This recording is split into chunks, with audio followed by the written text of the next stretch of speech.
वालेकुम। कैसे हैं स्टूडेंट्स आप लोग। Welcome to our channel learn physics with Anmol. आज का हमारा टॉपिक है Doppler's effect, first year physics से।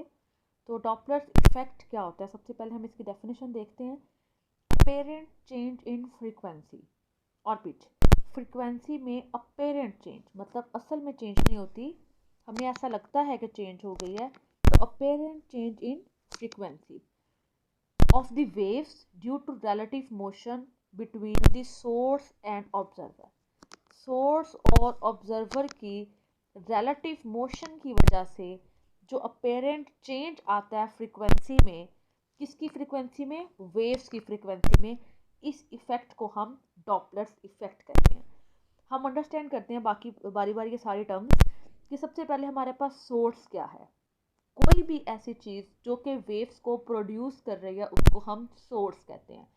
हम डॉपलर्स इफेक्ट पढ़ेंगे साउंड वेव्स में, तो कोई भी ऐसी चीज़ जो साउंड को प्रोड्यूस कर रही है वो हमारे पास साउंड सोर्स है।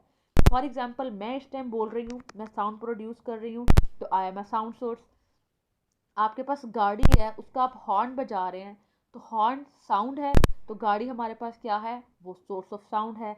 आपके पास कोई स्पीकर पड़े हैं कहीं पे, वहाँ से आवाज़ आ रही है, तो वो भी क्या है, सोर्स ऑफ साउंड है। कोई विसल बजा रहा है, तो जहाँ से भी आवाज़ आए उसको हम क्या कहते हैं, सोर्स कहते हैं। और ऑब्जर्वर किसे कहते हैं, ऐसी कोई भी चीज़ जो कि उस साउंड को ऑब्जर्व कर रही है उसको हम ऑब्जर्वर कहते हैं। जैसे आप मुझे इस टाइम सुन रहे हैं, तो आप ऑब्जर्व कर रहे हैं, तो यू आर दी ऑब्जर्वर।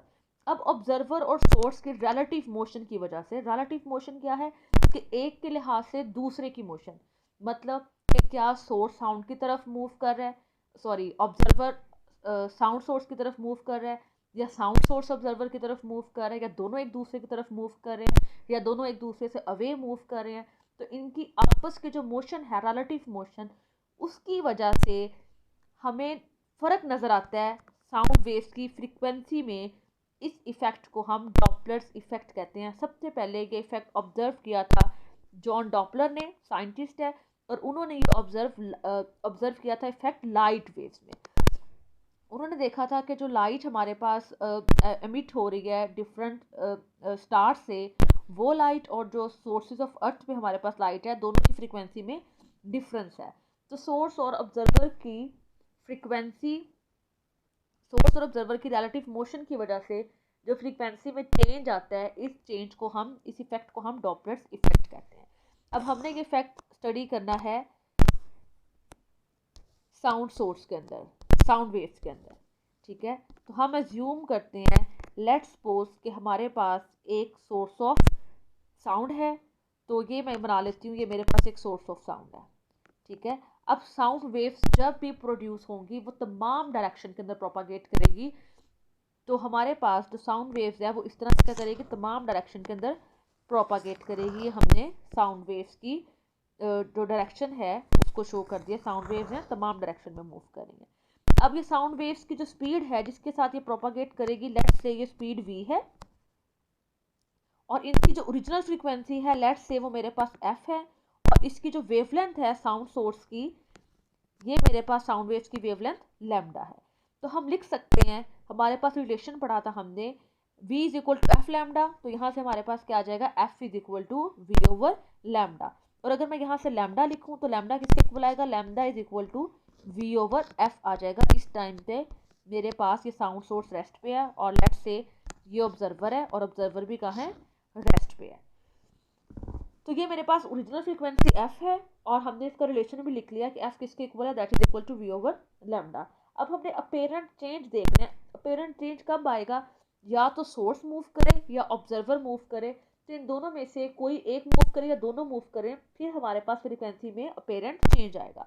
तो केस 1 है हमारे पास, केस 1 में है when observer move towards the stationary source, हमारे पास ऑब्जर्वर मूव कर रहा है towards the stationary source. Book में डायग्राम बनी है, हम इसी से देख लेते हैं। ये हमारे पास है फिगर 8.18, और इसमें ये ऑब्जर्वर है, इसकी जो स्पीड है मेरे पास ये u0 है। इस u0 स्पीड के साथ ये ऑब्जर्वर मूव कर रहा है टूवर्ड्स दी सोर्स, और सोर्स की मेरी स्पीड us मेरे पास क्या है, 0, वो रेस्ट पे है। जब ऑब्जर्वर मूव कर रहा है टूवर्ड्स दी सोर्स, तो उस टाइम पे जो हमारे पास relative velocity of waves and observer है वो चेंज हो जाएगी। ठीक है, पहले तो थी हमारे पास वेलोसिटी v जब ऑब्जर्वर रेस्ट पे था, अब दोनों मूव कर रहे हैं तो वेलोसिटी हमारे पास हो जाएगी v प्लस यू नॉट। अब ये v plus u not relative velocity कैसी आई है, तो ये मेरे पास है स्पीड वेव्स की v, और इसकी अपोजिट डायरेक्शन में मेरे पास मूव कर रहा है ऑब्जर्वर u नॉट। तो अगर हम एक की डायरेक्शन को पॉजिटिव ले लें और एक की डायरेक्शन को हम नेगेटिव ले लें, लेट्स से इसकी डायरेक्शन को मैं पॉजिटिव ले लेती हूँ और ऑब्जर्वर की डायरेक्शन को मैं नेगेटिव ले लेती हूँ, तो अब अगर हमने चेंज इन वेलोसिटी फाइंड करना है तो हम क्या करेंगे, v minus minus u not, तो माइनस माइनस क्या हो जाएगा, प्लस हो जाएगा, और हमारे पास वेलोसिटी आ जाएगी v प्लस यू नॉट।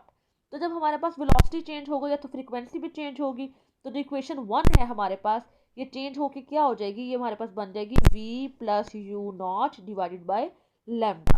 अब लैम्डा की हमने वैल्यू पुट करनी है, लैम्डा हमारे पास किसके इक्वल होता है, हमने यहाँ पे लिखा भी था lambda is equal to v over f।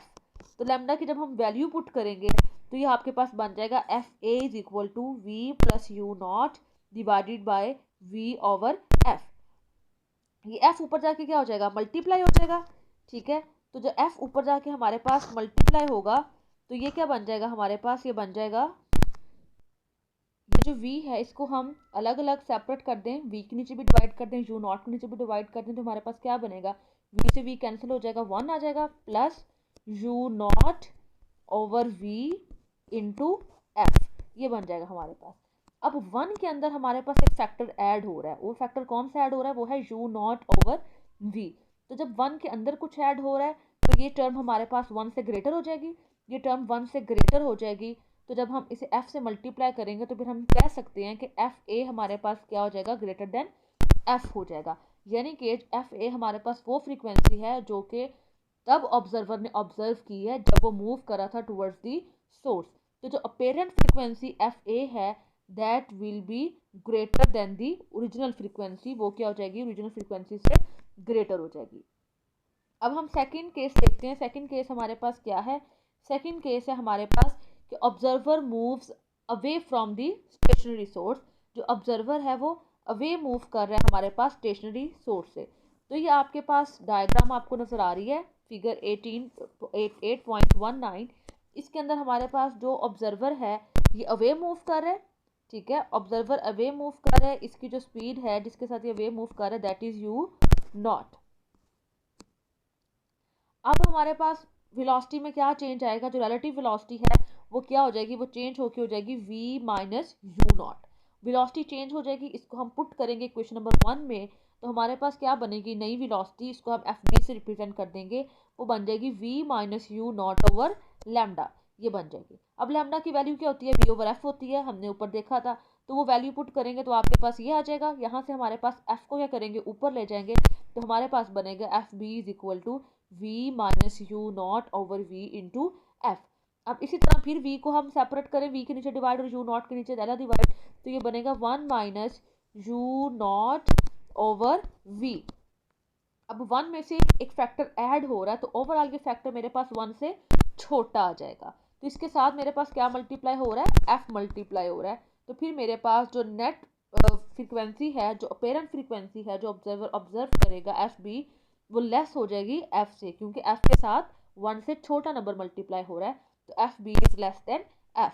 तो जब भी सोर्स स्टेशनरी है और ऑब्जर्वर अवे मूव कर रहा है उस टाइम पे फ्रीक्वेंसी क्या हो जाएगी, कम हो जाएगी। इसकी एग्जांपल आप ऐसे भी देख सकते हैं कि हमारे पास एक ट्रेन है, वो रेलवे स्टेशन पे खड़ी है और हॉर्न बजा रही है।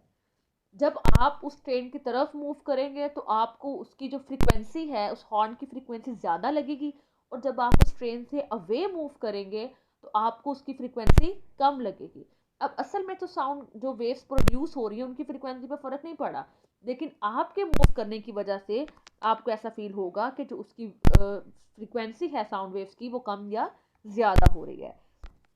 तो अब तो हमने देखा था कि हमारे पास क्या चीज़ मूव कर रहा था, ऑब्जर्वर मूव कर रहा था और सोर्स रेस्ट पे था। नेक्स्ट केस है हमारे पास जिसमें हम देखेंगे कि हमारे पास सोर्स मूव कर रहा है और ऑब्जर्वर रेस्ट पे है। तो थर्ड केस है हमारे पास when source moves towards the stationary source. जब सोर्स मूव करेगा और ऑब्जर्वर हमारा रेस्ट पे होगा तो उस टाइम क्या होगा, when the source moves toward the stationary observer c, हम ऑब्जर्वर को सी कह देते हैं, और जो वेलोसिटी है सोर्स की that is u s, then waves are compressed and their wavelength is decreased. अब जब सोर्स खुद मूव कर रहा है ऑब्जर्वर की तरफ, तो डिस्टेंस क्या हो रहा है ऑब्जर्वर और सोर्स के दरमियान, कम हो रहा है, तो वेव्स क्या होंगी, वो कंप्रेस होना शुरू हो जाएंगी। वेव्स कंप्रेस होने की वजह से उनकी वेवलेंथ क्या हो जाएगी, डिक्रीज हो जाएगी। अब वेवलेंथ कितनी डिक्रीज होगी, जो वेवलेंथ में डिक्रीज आएगा उसको हम डॉपलर शिफ्ट कहते हैं, उसको हम रिप्रेजेंट करते हैं डेल्टा लैम्डा से। तो delta lambda is equal to u S over f, ये हमारे पास वो शिफ्ट है जो कि आएगा वेवलेंथ में, इतनी वेवलेंथ डिक्रीज होगी, इसको हम डॉपलर शिफ्ट कहते हैं। अब ओरिजिनल वेवलेंथ हमारे पास लैम्डा थी, डेल्टा लैम्डा हमारे पास क्या हो गई, डिक्रीज हो गई।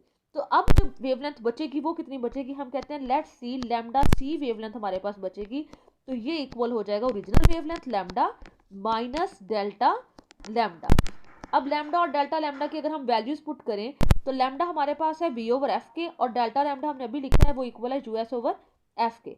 तो हमारे पास लैम्डा सी आ जाएगा v over F minus u S over F. ठीक है, तो इसको अगर हम लिखें तो ये क्या बनेगा, ये बनेगा हमारे पास v minus u s divided by f, that is equal to lambda c. अब अगर हमारे पास वेवलेंथ चेंज हुई है तो फ्रीक्वेंसी भी चेंज होगी, तो फ्रीक्वेंसी हम कहते हैं लेट्स से हमारे पास एफ सी है, और f c is equal to we over lambda c. इसके अंदर लैम्डा सी की वैल्यू पुट करनी है, और लैम्डा सी की वैल्यू क्या है हमारे पास, लैम्डा सी इक्वल है v minus u S over f के। तो हमने इसके अंदर वैल्यू पुट की तो आ गया f c is equal to we over v minus u s divided by f. अब एफ ऊपर होकर मल्टीप्लाई हो जाएगा हमारे पास, तो आपके पास ये बनेगा v divided by v minus u S into f. अब डिनोमिनेटर में जो फैक्टर है वो मेरे पास v माइनस यू एस है, ऊपर भी v है नीचे भी अगर v होता तो कैंसिल हो जाता, 1 आ जाता, तो एफ सी इक्वल होता f के।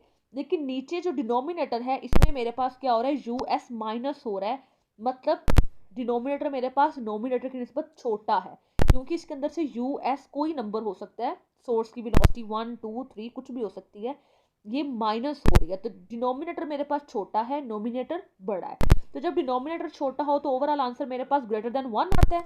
तो हमने ये देखा कि ओवरऑल फिर मेरे पास जो आंसर है v over v minus u S का, ये क्या होगा, ग्रेटर देन 1 होगा। तो फिर हम कह सकते हैं कि एफ सी क्या है, that is also greater than 1। इसका क्या मतलब है कि जो अपेरेंट फ्रीक्वेंसी है इस केस में भी हमारी क्या हो जाएगी, ओरिजिनल फ्रीक्वेंसी से ज़्यादा हो जाएगी, क्योंकि आप खुद भी इमेजिन कर सकते हैं कि जब आप कहीं पे खड़े हैं और सोर्स, कोई भी साउंड का सोर्स आपकी तरफ आ रहा है, तो आप फील करेंगे कि साउंड सोर्स की जो फ्रीक्वेंसी है वेव्स की, साउंड वेव्स की, वो ज़्यादा सुनाई दे रही है आपको। तो केस 4 है हमारे पास, source moves away from the stationary source. इस केस में हमारे पास क्या है कि जो सोर्स है वो अवे मूव कर रहा है। अब जब सोर्स अवे मूव करेगा तो उस टाइम क्या होगा कि डिस्टेंस इंक्रीज हो जाएगा सोर्स और ऑब्जर्वर के दरमियान, और वेवलेंथ क्या हो जाएगी, एक्सपेंड होना शुरू हो जाएगी, वेवलेंथ इंक्रीज होना शुरू हो जाएगी। अब इंक्रीज कितना आएगा वो हमने देख लिया था, डेल्टा लैम्डा, जिसको हम डॉपलर शिफ्ट कहते हैं। ओरिजिनल वेवलेंथ हमारे पास लैम्डा थी, और फिर शिफ्ट होने के बाद हमारे पास वेवलेंथ कितनी बचेगी, हम उसको लैम्डा डी कह देते हैं, और लैम्डा डी हमारे पास किसके इक्वल होगा, लैम्डा डी हमारे पास इक्वल होगा लैम्डा ओरिजिनल वेवलेंथ, और प्लस उसके अंदर कितना चेंज आएगा, डेल्टा लैम्डा चेंज आएगा, क्योंकि असल जो वेवलेंथ हो जाएगी अब वो इंक्रीज हो जाएगी, इसलिए हम डॉपलर शिफ्ट को ऐड करेंगे। लैम्डा की वैल्यू पुट करें, डेल्टा लैम्डा की वैल्यू पुट करें, तो आपके पास ये आ जाएगा V over F plus U S over F. ठीक है, अब हमारे पास क्या है, frequency F D is equal to we over lambda D. जब वेवलेंथ चेंज हुआ तो फ्रीक्वेंसी भी चेंज हुई है, हमने लैम्डा डी की वैल्यू पुट करनी है। लैम्डा डी की वैल्यू पुट करेंगे तो आपके पास ये आ जाएगा V over V plus U S into F divided by F, ये एफ ऊपर जाके मल्टीप्लाई हो जाएगा। अब ये आप देख सकते हैं जो फैक्टर आपके पास है V divided by V plus U S, ये फैक्टर ग्रेटर देन 1 है, क्योंकि इसमें डिनोमिनेटर हमारे पास ग्रेटर है, यू एस कोई भी वैल्यू वी के अंदर ऐड हो रही है, तो डिनोमिनेटर अगर ग्रेटर हो जाए हमारे पास तो ओवरऑल आंसर क्या हो जाता है, 1 से छोटा हो जाता है। तो ओवरऑल आंसर हमारे पास 1 से छोटा है, तो हम कह सकते हैं कि एफ डी फिर क्या है, that is less then F. और यही हमारे पास इसका रिजल्ट है कि apparent frequency of the sound heard by the observer will decrease, frequency क्या हो जाएगी, डिक्रीज हो जाएगी। तो आप ये इमेजिन भी कर सकते हैं कि जब आप खड़े हैं कहीं पे रुके हुए हैं और आपके पास कोई बस हॉर्न बजाती हुई आ रही है, तो जब वो आपकी तरफ मूव करती हुई आएगी तो आपको फ्रीक्वेंसी साउंड वेव की ज़्यादा सुनाई देगी। जब वो आपसे दूर जाएगी हॉर्न बजाती हुई तो आपको उसकी फ्रीक्वेंसी साउंड वेव की कम सुनाई देगी। तो इस अपेरेंट चेंज को हम क्या कहते हैं, डॉपलर शिफ्ट कहते हैं। तो अब अगर इसको हम ओवरऑल लिखें, यहाँ से एंटी टेस्ट के एमसीक्यूज भी बन सकते हैं हमारे पास कि अगर सोर्स भी मूव कर रहा है और ऑब्जर्वर भी मूव कर रहा है तो हम फिर इसको ऐसे लिख सकते हैं। हमारे पास एक फॉर्मूला क्या बनेगा, ये बनेगा v plus minus u S, v plus minus u naught divided by v plus minus u S into F. F क्या है हमारे पास, ओरिजिनल फ्रीक्वेंसी है। अब डिपेंड करता है कि अगर तो हमारे पास एक चीज स्टेशनरी है, अगर सोर्स स्टेशनरी है तो यूएस को जीरो कर देंगे, अगर ऑब्जर्वर स्टेशनरी है तो यू डॉट को जीरो कर देंगे। और प्लस माइनस भी हमें पता है कब लगाएंगे, अगर ऑब्जर्वर मूव कर रहा है टुवर्ड्स द सोर्स तो हम क्या लगाएंगे, प्लस लगाएंगे। और अगर ऑब्जर्वर मूव कर रहा है अवे फ्रॉम द सोर्स तो हम क्या लगाएंगे, माइनस लगाएंगे। और अगर सोर्स मूव कर रहा है हमारे पास टुवर्ड्स द ऑब्जर्वर तो हम माइनस लगाएंगे। और अगर हमारे पास सोर्स मूव कर रहा है अवे फ्रॉम द ऑब्जर्वर तो हम क्या लगाएंगे, प्लस लगाएंगे। तो अगर आपके पास एमसीक्यूज हो कि कोई दो हमारे पास एक ऑब्जर्वर है एक सोर्स है, दोनों एक दूसरे की तरफ मूव कर रहे हैं, मतलब सोर्स मूव कर रहा है towards the observer and observer move कर रहा है टुवर्ड्स द सोर्स, तो उस टाइम पे ये फॉर्मूला हमारे पास क्या बन जाएगा, क्योंकि ऑब्जर्वर भी सोर्स की तरफ मूव कर रहा है तो हमारे पास ये बनेगा v प्लस यू नॉट, और जो सोर्स है वो भी ऑब्जर्वर की तरफ मूव कर रहा है। तो ये हमारे पास थर्ड केस था जिसमें सोर्स ऑब्जर्वर की तरफ मूव कर रहा था, तो हमने देखा था हमारे पास थर्ड केस में आंसर आया था v माइनस यू एस। तो डिनोमिनेटर में हमारे पास क्या आ जाएगा, v minus u S into F. तो ये फॉर्मूला हमारे पास बन जाएगा v plus u naught divided by v minus u S into F. Velocities आपके पास ऑब्जर्वर और सोर्स की अगर दी हो, साउंड की स्पीड आप पुट करें, ओरिजिनल फ्रीक्वेंसी आपके पास हो तो हम अपेरेंट फ्रीक्वेंसी फाइंड कर सकते हैं कि अपेरेंट फ्रीक्वेंसी हमारे पास क्या होगी।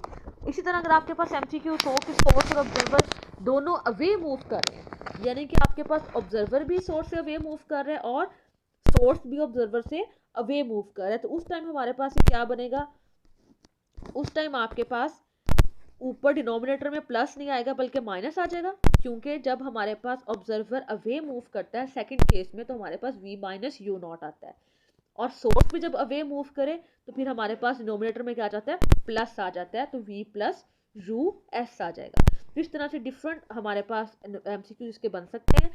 इनकी रिलेटिव मोशन को चेंज करके हम बता सकते हैं कि फ्रीक्वेंसी में कितना चेंज आएगा।